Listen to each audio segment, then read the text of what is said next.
galopins, on oublierait presque qu'ils sont venus observer les poissons. Mais ils vont être bien déçus.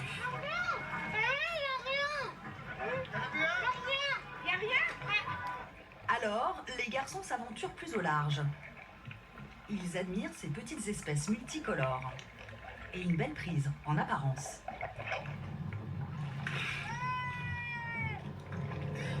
On a trouvé la langouste. Ouais, ça doit être de la trappe touriste puisqu'elle est morte. Habituellement, elle bouge, hein. Après 1h30 en mer, le groupe doit repartir. Mais l'un des bateaux tombe en panne, celui de la femme et de la fille de Cédric. Femme partie, nos bateaux.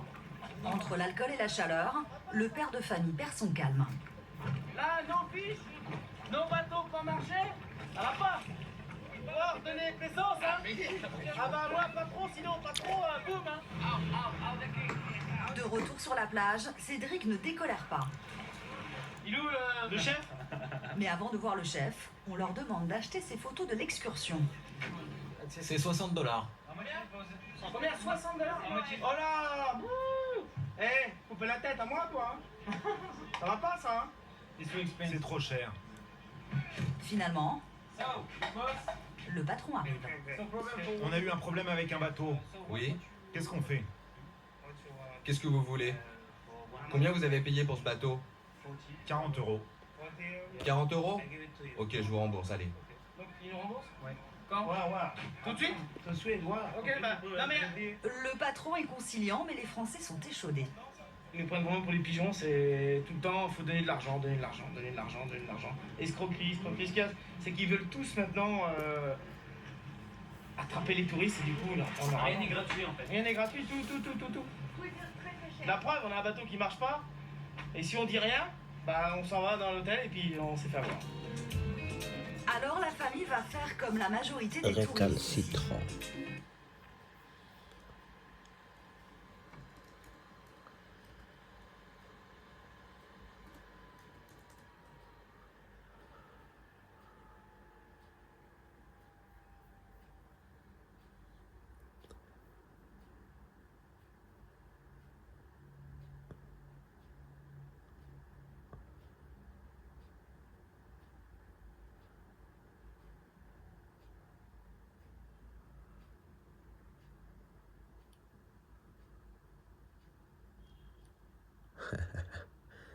Résister en ruant.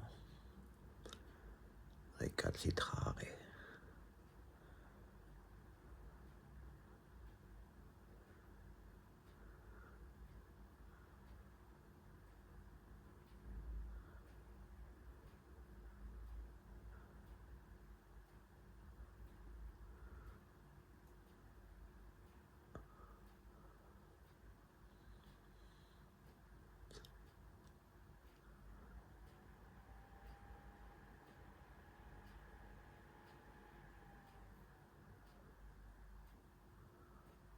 Opiniâtreté.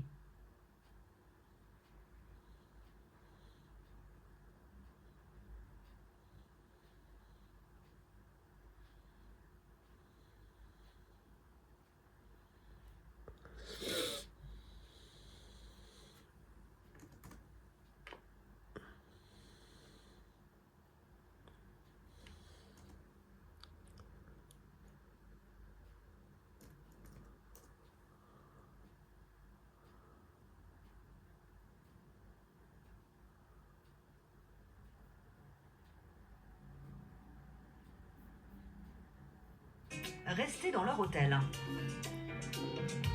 Car dans les resorts tout inclus de Punta Cana, on fait tout pour occuper les visiteurs. Ces immenses... Alors la famille va faire comme la majorité des touristes ici. Rester dans leur hôtel. Car dans les resorts tout inclus de Punta Cana, on fait tout pour occuper les visiteurs.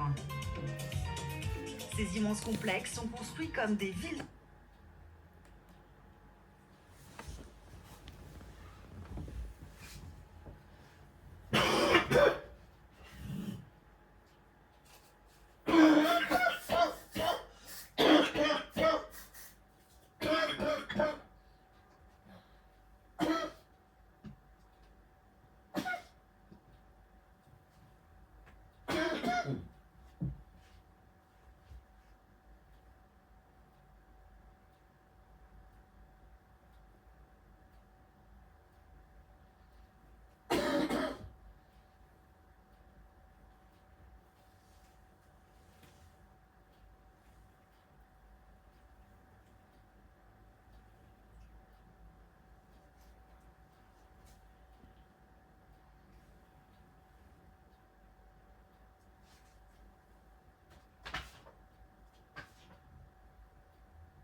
dans la ville, avec centre commercial,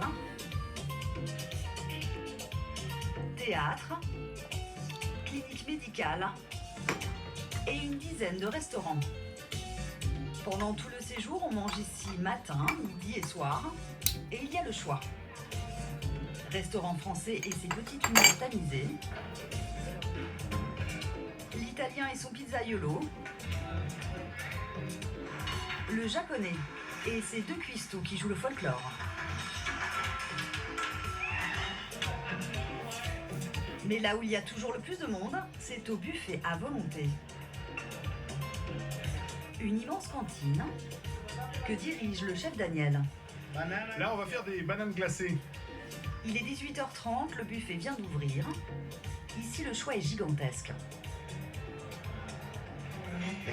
Ici, c'est le buffet italien. Pizza, bruschetta, focaccia, concombre farci,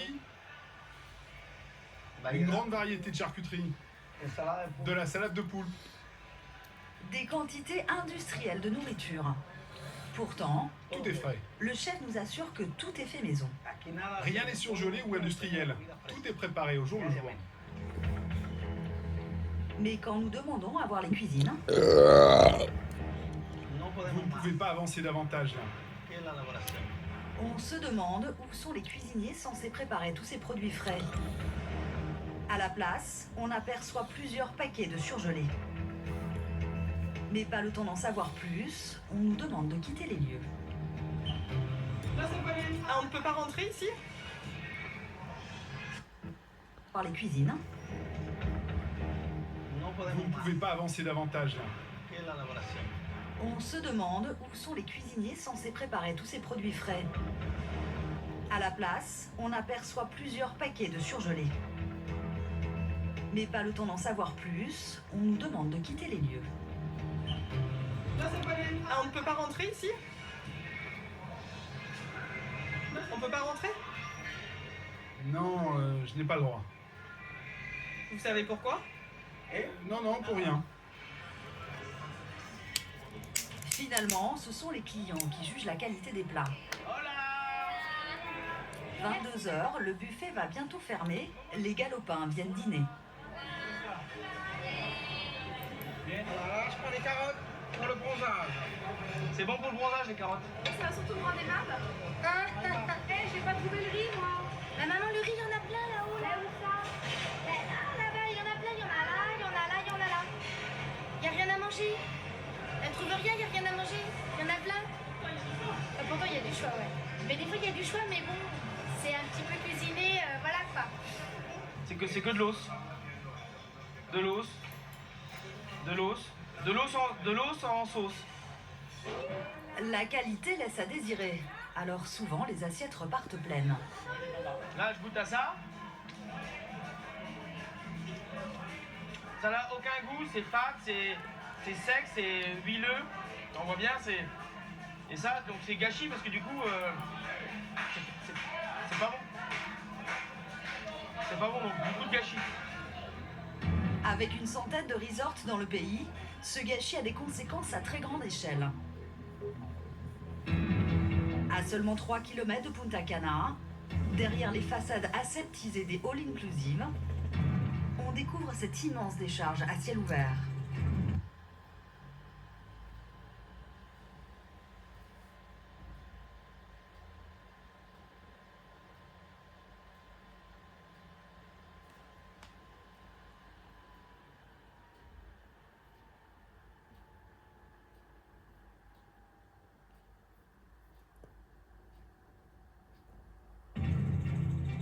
C'est ici que les hôtels déversent chaque jour leurs ordures.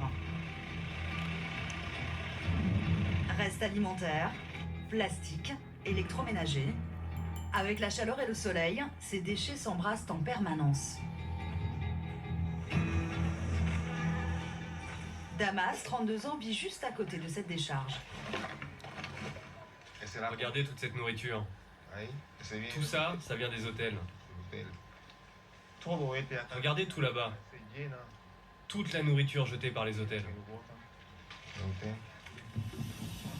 Plus surprenant encore, une petite économie s'est développée sur la décharge.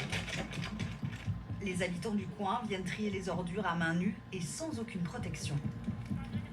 Il y a ceux qui récupèrent les déchets alimentaires pour nourrir leurs animaux et ceux qui trient le plastique pour les vendre à des entreprises de recyclage. Un travail qui rapporte moins de 5 € par jour. Sur la décharge, on rencontre même des enfants parfois très jeunes. Ils viennent souvent aider leurs parents. Dans un hôtel large, avec Viens ici, mon bébé.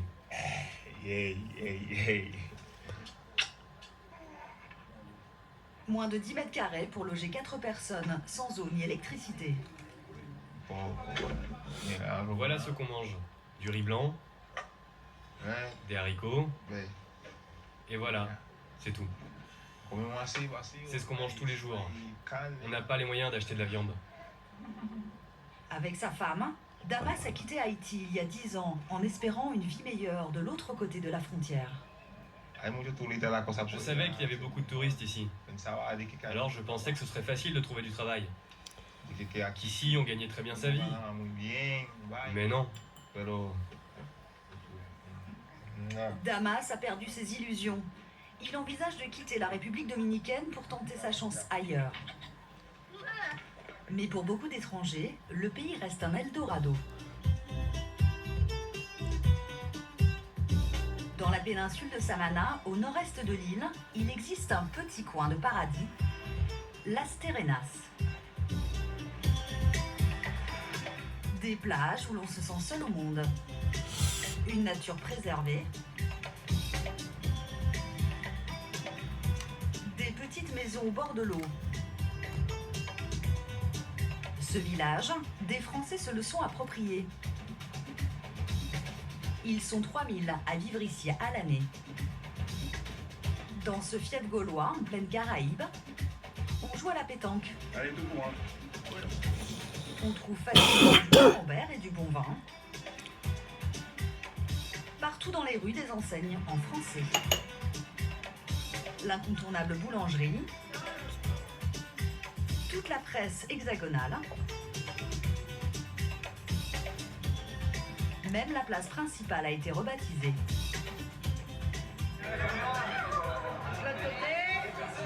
Et quand l'équipe de foot tricolore dispute un match, c'est l'effervescence au bistrot. Bœuf bourguignon au menu et télévision en français.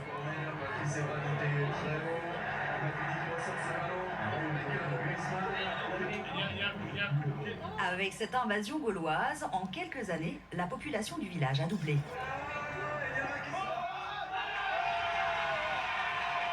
Mais il y en a un qui est là depuis bien plus longtemps. Laurent a quitté son Saint-Tropez natal il y a 25 ans. C'est le premier Français à avoir découvert Las Terrenas. Il était venu en vacances, il n'est jamais reparti.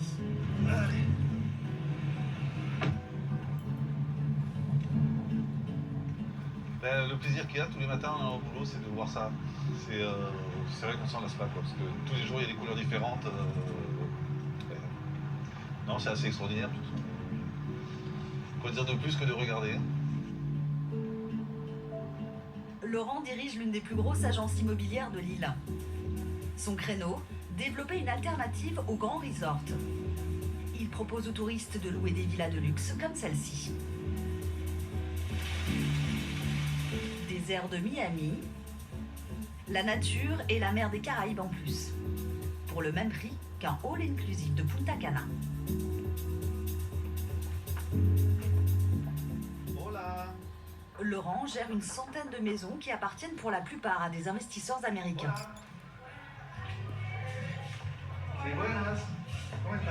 Dans chacune de ces villas, du personnel à plein temps chouchoute les clients. Femme de ménage et cuisinier à domicile pour cette propriété de 350 mètres carrés, avec vue sur la mer, qui peut accueillir jusqu'à 12 personnes. Cette semaine, les clients viennent du Venezuela. Vous avez l'air bien là, non? Super, excellent. C'est confortable. C'est comme à la maison, mais avec le confort d'un hôtel. C'est super. 2700 € la semaine au total. Pour cette famille, cela revient à 200 € par personne. Beaucoup de personnes ont envie de maintenant un tourisme un peu plus original, c'est-à-dire louer une maison, louer un appartement, venir en famille, se regrouper en famille. C'est des vacances à la carte. Sa formule séduit de plus en plus.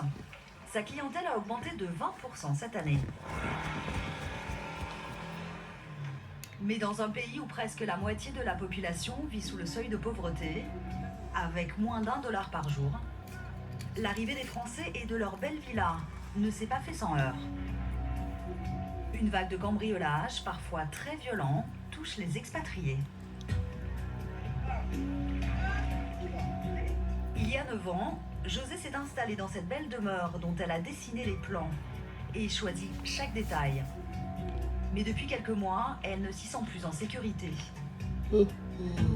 À 2 reprises, elle a été attaquée dans sa chambre en pleine nuit. Tu vas arriver donc trois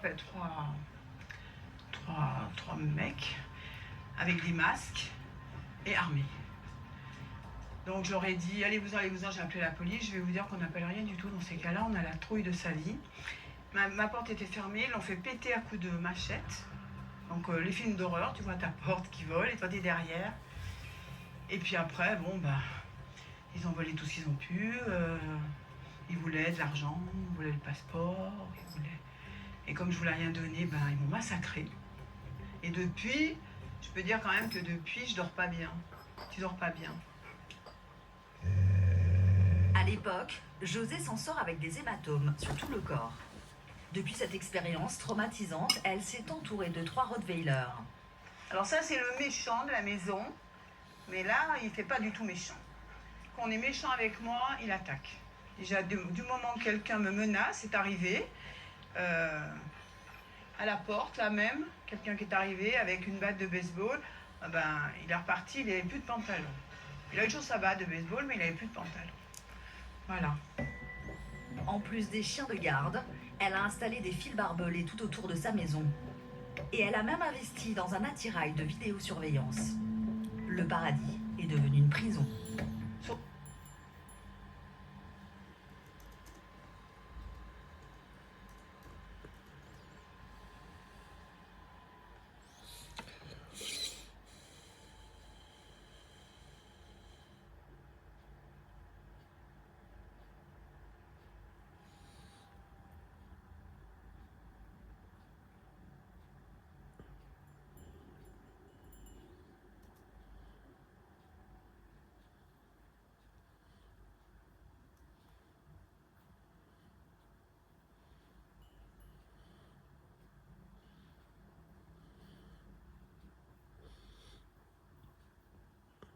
Un attirail. An outfit.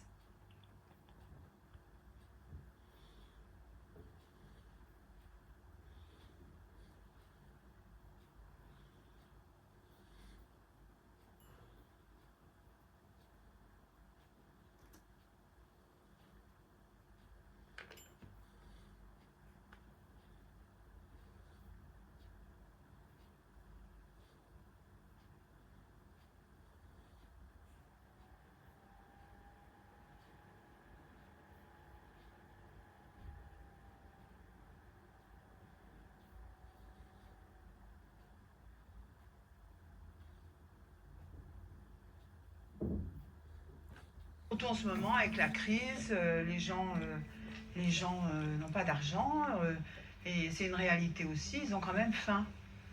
Donc voilà. Nous, avec nos grosses maisons, quand tu vas en bas, tu vois les petites cases, tu peux aussi comprendre, quoi. Voilà, je comprends, mais je me protège. La plupart des Dominicains ne profitent pas des retombées économiques du tourisme. Derrière les séjours à bas prix, il y a en réalité des milliers de petites mains sous-payées. Jardiniers, serveurs, femmes de ménage, ils gagnent autour de 100 € par mois. Alors pour faire vivre leur famille, certaines femmes font un choix radical. Ici, la prostitution et le racolage ne sont pas interdits. Seul le proxénétisme est illégal. Certains établissements s'arrangent avec la loi. Ce sont les sex resorts. comme des clubs de vacances, mais ici les prostituées sont inclus dans le prix. Un seul d'entre eux a accepté de nous ouvrir ses portes. C'est un petit motel dans lequel une trentaine de filles se relayent en permanence. Ici, elles sont logées et nourries gratuitement et elles peuvent gagner jusqu'à 350 € par semaine. 10 fois plus que si elles travaillaient comme serveuses dans un hôtel classique. Elles sont souvent mères de famille. Il faut qu'on travaille pour gagner de l'argent pour nos enfants. Vous avez des enfants? J'ai 5 enfants. Ici, je gagne de l'argent rapidement.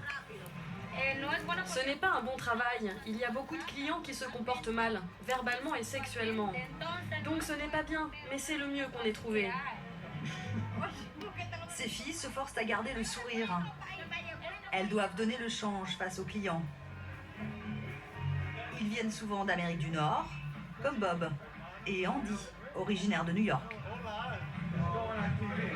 On a fait un long voyage pour trouver cet endroit. C'est un terrain de jeu pour gentlemen. Ici, un homme est vraiment un homme. On oublie tout. On s'amuse beaucoup, c'est sûr et pas cher. On adore. Les deux amis sont juste venus passer l'après-midi ici. L'entrée est gratuite. Pour aller plus loin, ils devront payer 27 € pour 2 heures. Pour que le business reste légal, le client paye séparément la chambre à l'hôtelier et la prestation directement à la fille. Officiellement, il n'y a pas de proxénétisme. Les jeunes femmes sont payées à la passe, alors elles font tout pour être choisies par les clients. 25 ans toutes les deux? Non, moi j'ai 28 ans. Ah, 28 ans? C'est difficile de choisir? Tu m'étonnes! Profiter de la pauvreté de ces femmes ne semble pas poser de problème aux deux Américains. Le pays est pauvre, les gens n'ont pas d'argent, alors ces filles sont prêtes à tout pour en gagner. Moi, je viens danser un peu, m'amuser. Je leur donne un bon pourboire et tout le monde est content. Bob s'est contenté d'une petite danse. Allez, on va découvrir cette chambre. Andy, lui, n'hésite pas à louer une chambre. Oh, on a la suite royale. Comment tu trouves le lit, ma chérie?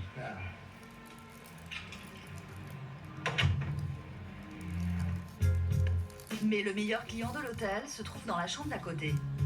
Il est en train de se préparer pour son 4e rendez-vous de la journée.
Bon, je suis prêt.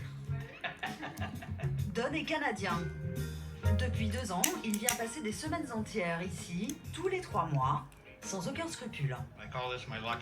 Je l'appelle mon carnet porte-bonheur. Parfois, j'ai 2 filles en même temps. Parfois, juste une. La dernière fois, j'ai eu 133 rendez-vous en 2 semaines. C'est le record, hein.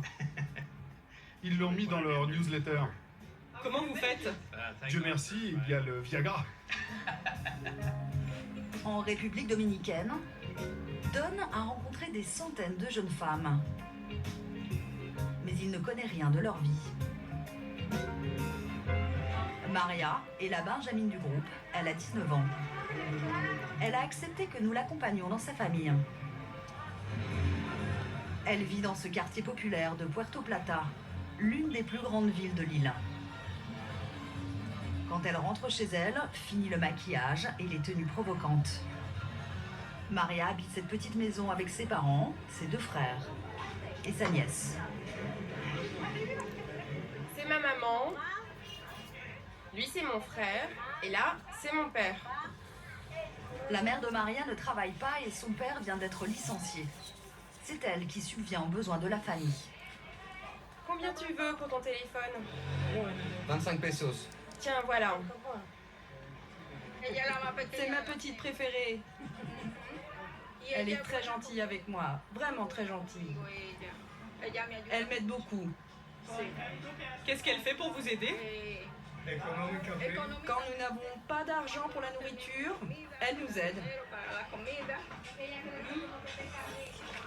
Une manne providentielle, alors il ferme les yeux sur son travail. Qu'est-ce que vous savez de son travail? Maria, qu'est-ce que je dis?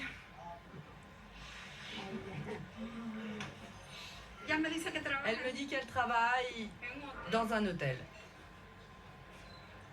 C'est tout ce que je sais. Je ne suis jamais allée à son travail.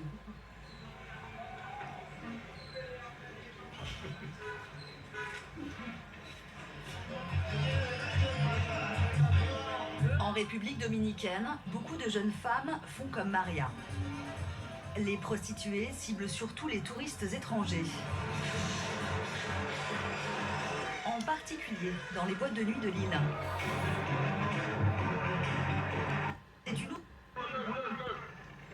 Qu'est-ce que vous vendez? La marijuana et de la cocaïne. Je vous donne le prix en dollars.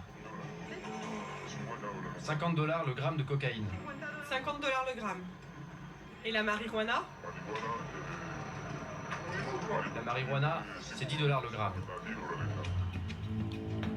Entre les mains de ce dealer, plusieurs grammes de poudre blanche.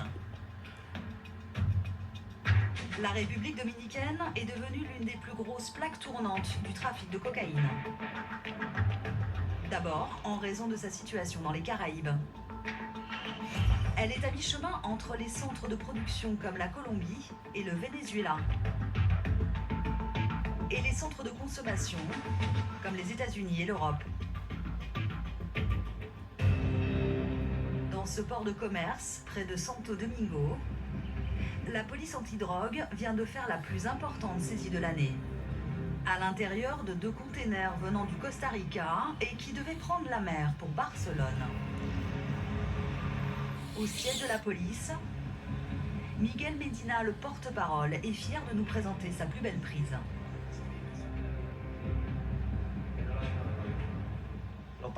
Les paquets étaient dans ces sacs. Il y avait 32 sacs, comme ça. Au total, nous avons saisi 1053 paquets. 1053 paquets, plus d'1 tonne de cocaïne. Pour l'occasion, la police a convoqué la presse. 10 personnes ont été arrêtées dans cette affaire. La taxe professionnelle. Elles sont entendues par la police et le parquet. Le gouvernement tient à montrer à sa population le lendemain à 5 h du matin. Le lendemain, à 5 h du matin. Les 1100 kilos de cocaïne sont gardés sous haute sécurité, derrière ces murs. Chacun monte dans son véhicule. Dépêchez-vous. On va y aller. Francisco dirige une opération commando. Il doit transporter la cocaïne vers un endroit tenu secret pour ensuite la détruire. Ouvrez la chambre forte.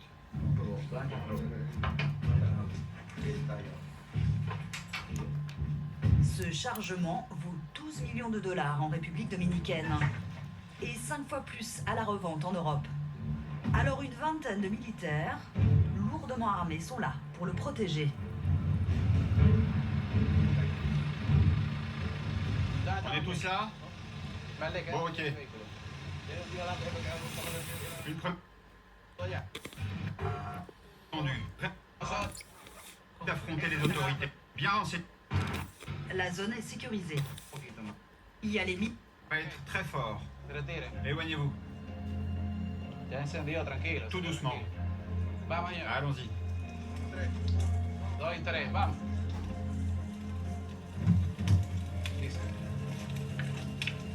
Depuis le début de l'année, Francisco et ses hommes ont détruit plus de 5 tonnes de stupéfiants. Ces affaires préoccupent de plus en plus les touristes.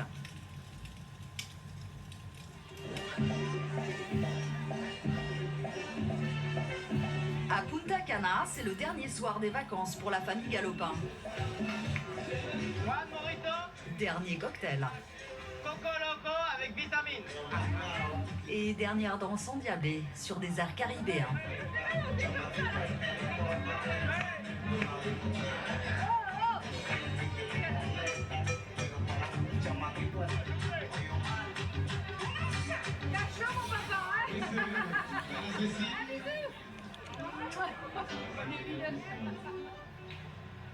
Le lendemain matin, avant de prendre l'avion, finit l'insouciance. La famille s'inquiète pour son voyage retour. Voilà.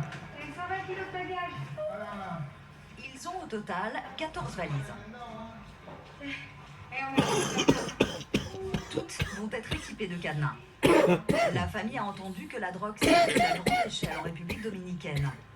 On vient sans cadenas, mais quand on repart, il en faut absolument un. Parce qu'ici, c'est très, Il a investi dans les compliqué, on va dire.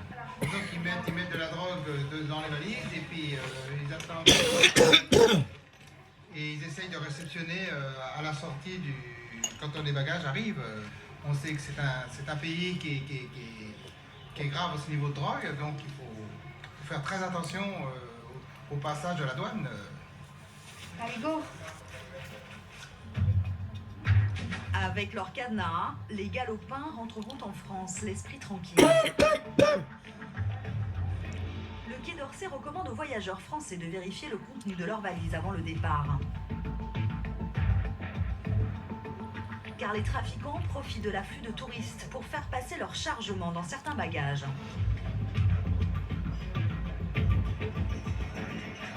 Et parfois même à l'insu des voyageurs.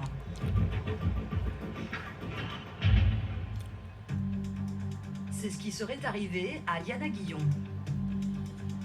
En avril 2012, cette Française revient d'une semaine de lune de miel avec son mari et leur bébé. On les voit sur ces images de vidéosurveillance de l'aéroport. Liana dépose son bagage à main. Il était censé contenir les affaires de son fils. Mais quelques secondes plus tard, la police y découvrira 11 kilos de cocaïne. La Française clame son innocence depuis 2 ans et demi. Elle est détenue à la prison des femmes de Narayo, près de Saint-Domingue.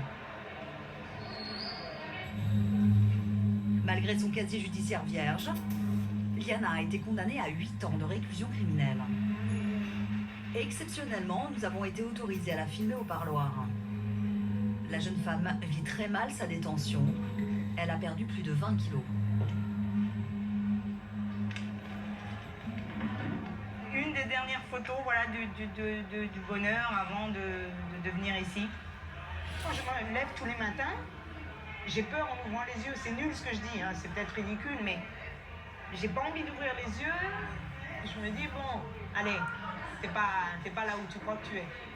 J'ai une compagne qui s'est mise en colère qui a commencé à m'insulter, qui m'a fait voilà, cette chose-là, qui m'a donné un coup ici et qui m'a menacé avec un crayon. La prochaine fois que elle m'a dit en espagnol, ça donne la próxima vez que te atreves a mencionar mi nombre, te mato.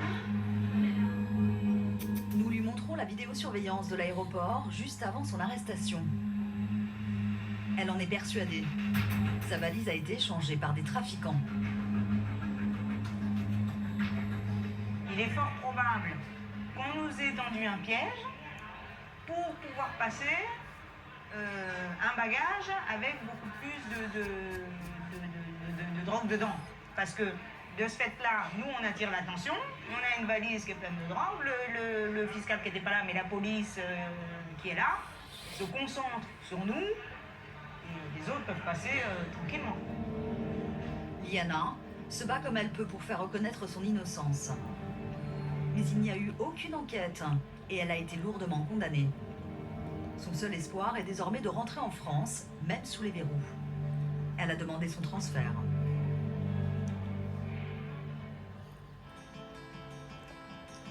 En France, près de Saint-Étienne dans la Loire.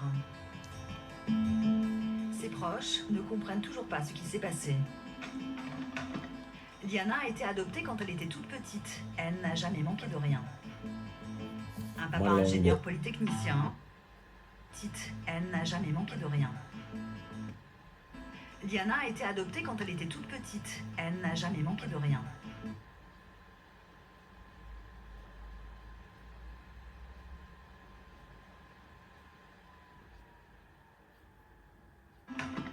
Liana a été adoptée quand elle était toute petite. Elle n'a jamais manqué de rien. Un papa ingénieur polytechnicien et une maman artiste pour qui l'arrestation de sa fille a été comme un coup de tonnerre. Au début, on se dit, bon, ça va être une petite semaine, le temps que les choses se rétablissent. Pour nous, il était absolument impossible, mais impossible qu'elle ait fait une chose pareille. Pour moi, ma fille ne pouvait pas faire une chose pareille parce qu'elle n'avait... Ça n'était pas du tout dans ses mœurs ni dans quoi que ce soit. Je me suis posé des questions sur comment elle s'était fait piéger, par quels moyens, qu'est-ce qui s'était passé, et c'était une victime. C'était tout. Liana est maman de 5 enfants. Ils n'ont pas revu leur mère depuis son arrestation. Nous allons leur montrer les images que nous avons tournées en prison.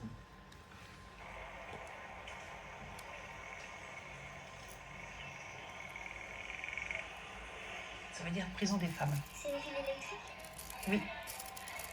Tu vois, t'as des barreaux partout quand même. Oui, t'es sûr que tu peux pas t'échapper? On s'échappe pas de prison là-bas, on veut tous s'échapper. Elle a changé, maman? Non, elle est maigre. Oh là là. Elle est belle toujours. Ah bah oui. Elle est toujours belle, hein? Tu te rappelles? Oh, c'est mon courrier. Maman, comment vas-tu? Moi, je vais bien. Tu sais, demain, je vais à Péronne. Ce 2 ans et demi sans une maman, c'est vraiment horrible pour tes enfants. C'est horrible pour les autres aussi, les autres membres de la famille, les amis, mais pour des enfants, c'est vraiment horrible. Maman, elle me manque et puis... Non.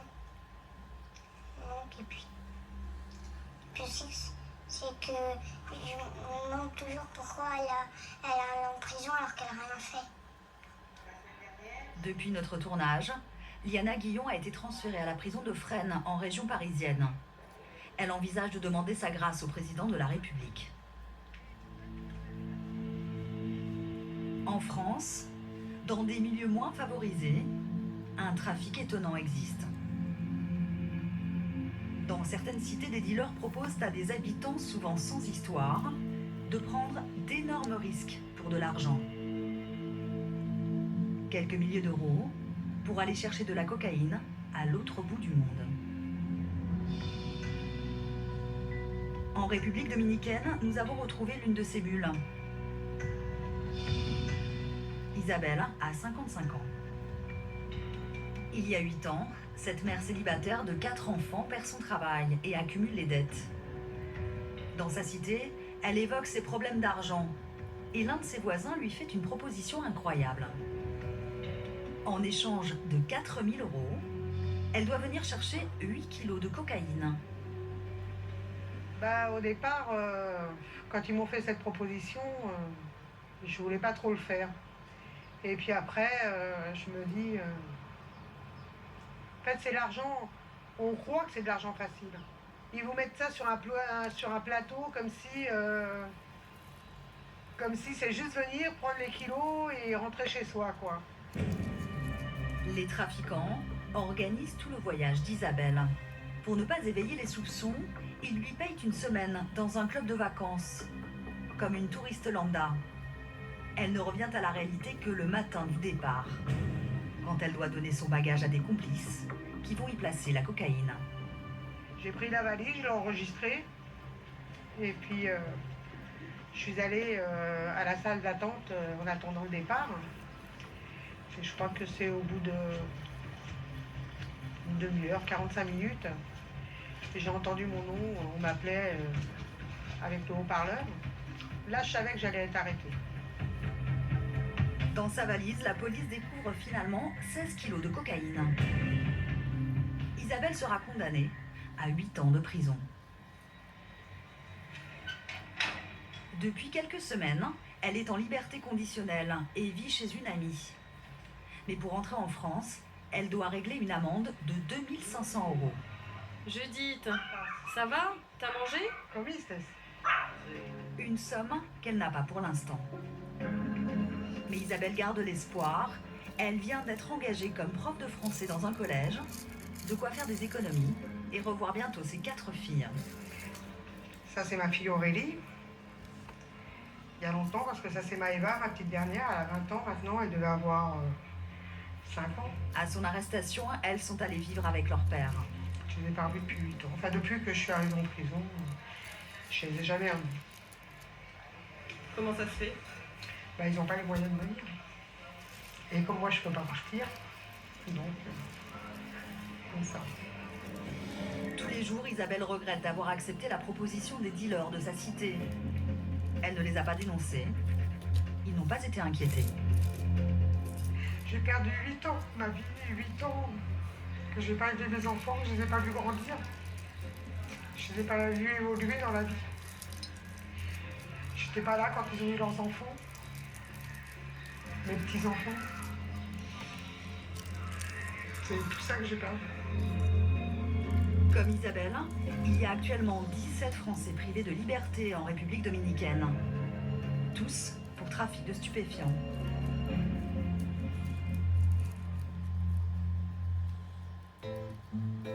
Malgré ses côtés sombres, le pays attire chaque année de nombreux Français en quête d'une vie plus douce, au soleil. La région de Sosua, au nord du pays.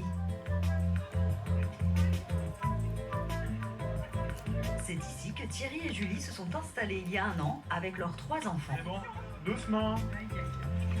Maman, je peux y aller? Attends. Tu vas y aller, mais elle est froide là. Ils n'ont pas hésité à vendre leur maison et leur hôtel-restaurant réputé en France pour s'installer ici. Ah non, non, on va sauter là. Et profiter des plaisirs de la nature dominicaine. On n'a pas besoin de se dire faut attendre juillet-août pour aller se baigner dans un lac, quoi. On peut y aller au mois de décembre, on peut y aller en novembre, on peut y aller à n'importe quel moment. Attention!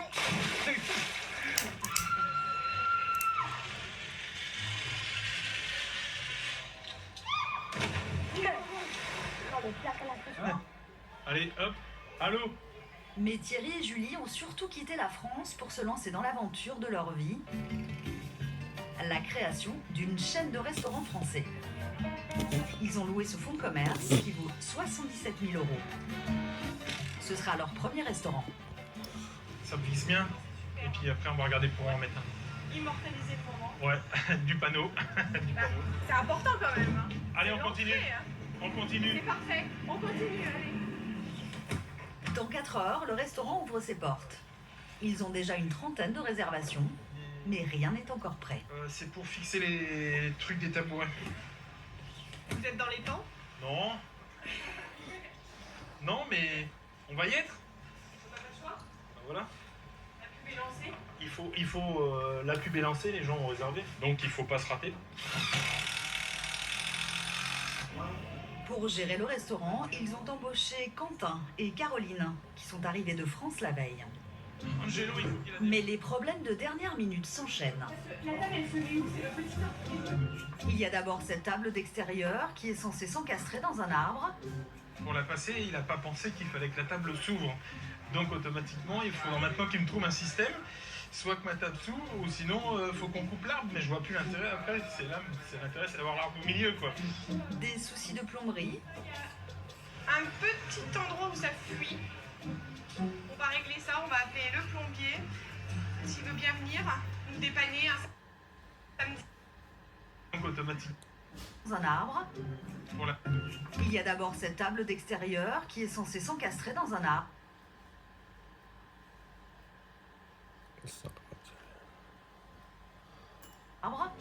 Pour la passer, il n'a pas pensé qu'il fallait que la table s'ouvre. Donc automatiquement, il faudra maintenant qu'il me trouve un système. Petit endroit où ça fuit. On va régler ça, on va appeler le plombier. S'il veut bien venir nous dépanner un samedi. Dis-moi, qu'est-ce qui se passe avec le frigo? Et ça ne s'arrange pas en cuisine. Le frigo est en panne. Il a lâché? C'est le radiateur qui a lâché? Tu crois que tu peux le réparer pour ce soir? Je suis en train d'essayer, mais je crois pas. En France, le couple a dirigé un grand hôtel-restaurant pendant plusieurs années. Ici, pour se démarquer de la concurrence, ils se sont associés avec un sommelier et ils ont construit cette cave à vin avec des bouteilles importées de France. Une première dans un restaurant.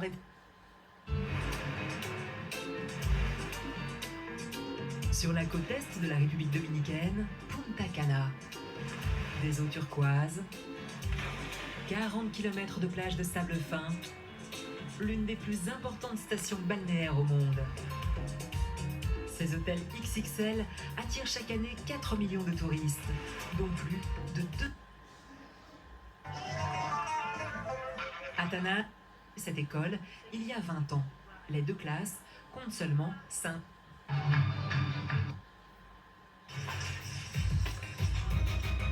Cet hôtel est l'un des plus grands de l'île.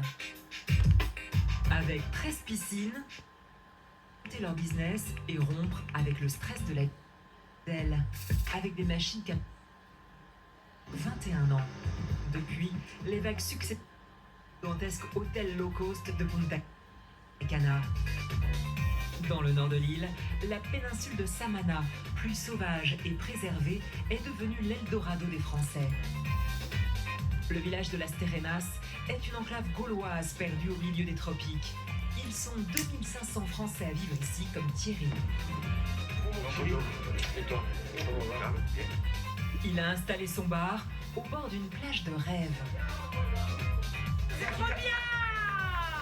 C'est de la bombe! C'est un plaisir, un bonheur de vivre ici. C'est un paradis. Sa femme, Isabelle, est agent immobilier.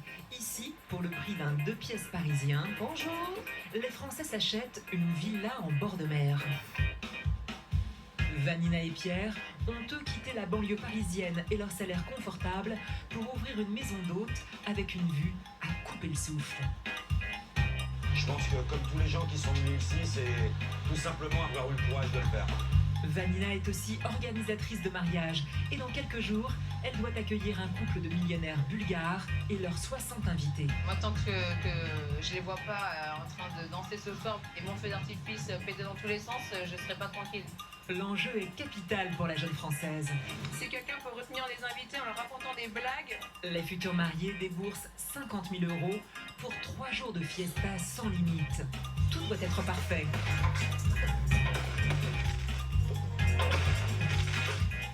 Des plages idylliques de Las Terrenas aux hôtels clubs de Punta Cana, départ immédiat pour la perle des Caraïbes. À Punta Cana, ce n'est pas uniquement pour sa plage sans fin que les touristes choisissent ce gigantesque complexe hôtelier. C'est aussi pour ses 38 restaurants et snacks. Cuisine italienne, brésilienne, asiatique ou orientale. Il y en a pour tous les goûts. La nourriture est trop bonne. On peut pas s'empêcher. On doit prendre entre 8 et 10 kilos. Quelquefois, ma femme va prendre 5 kilos. Ouais, mais quand on revient à la maison, l'exercice. Pour que tous les restaurants de l'hôtel servent leurs plats en temps et en heure, en coulisses, un homme pressé commence une journée marathon. Il faut des bonnes chaussures, des bonnes tennis. Vous marchez toute la journée entre 10 et 15 km tous les jours. Laurent, originaire de Bordeaux, est le chef des chefs du resort. Chaque jour, il veille à la qualité des 25 000 repas servis. En 24 heures, cet hôtel réalise l'équivalent de 6 mois de service d'un restaurant français moyen. Tout commence ici. C'est une cuisine satellite et d'ici sortent tous les produits pour tous les restaurants de l'hôtel. Banquet, la plage, les snacks, les groupes, pour partout, pour tout l'hôtel entier. Là, on rentre dans la pâtisserie-boulangerie. Tout va bien ? Laurent dirige 1600 personnes, dont 450 cuisiniers. Une usine qui tourne 24 heures sur 24. Ça s'est bien passé pour le déjeuner? Oui, on prépare déjà les pains pour ce soir. Tout ce qui est les pains pour les petits déjeuners, on fait une moyenne de 20 000, 25 000 petits pains. Les pains salés, on peut monter jusqu'à 30 000, 35 000 pains par jour. Des quantités industrielles, et pourtant ici les viennoiseries, le pain et les pâtisseries sont faites au jour le jour. Globalement, l'hôtel utilise une majorité de produits frais et le minimum de surgelés. Les clients peuvent nous demander des brioches, peuvent nous demander des biscuits, des biscuits langue de chat, peuvent nous demander du sablé, des tartes aux fraises, des pièces montées. Il y a des gens qui nous demandent de faire des dessins de leurs enfants sur les gâteaux, des étoiles de mer, on peut tout faire. Y compris du Nyotaimori, une tradition samouraï qui consiste à manger des sushis présentés sur le corps d'une femme nue. L'atout charme de Laurent, lui, c'est plutôt sa nationalité française. Les gens reconnaissent énormément le travail français, la gastronomie française, le savoir-vivre français, et on continue à essayer de faire durer la tradition française, quoi. Un vrai défi, car la plupart des produits sont importés des États-Unis, puis stockés dans cette immense garde-manger et dans 22 chambres froides. Donc là, on a une chambre froide, on a des jambons serrano, on a du jambon de Prague, on a des jambons au poulet, des jambons de dinde, après on a des jambons normales de porc, après on a le salami dominicain. Des provisions à faire pâlir d'envie Obélix. Chaque jour, l'hôtel consomme 1 tonne de sucre, 750 kg de riz, 1 tonne et demie de farine et 200 litres de sauce tomate. Les clients ne doivent manquer de rien et surtout pas de boissons. Mais c'est une moyenne de 4 à 5 litres de boissons par jour en minimum, par personne. Beaucoup d'eau, de soda, mais Laurent a apporté sa touche française dans la cave. On a du pomerol, après on a on appelle ça du coligny, on a des petits fussés, on a des champagnes aussi, on a le Cliquot, le Mouette, le Dom Pérignon. Et voilà la bouteille star de l'hôtel pour illuminer les soirées de la boîte de nuit. Là aussi c'est assez sympa. On la vend mais on prend la lumière et l'étiquette s'allume. Voilà. Une bouteille à 400 €, qui n'est pas incluse dans les forfaits des touristes. Hormis ces bouteilles d'exception, l'alcool est compris dans le prix des séjours et à volonté. Dans les bars, les piscines,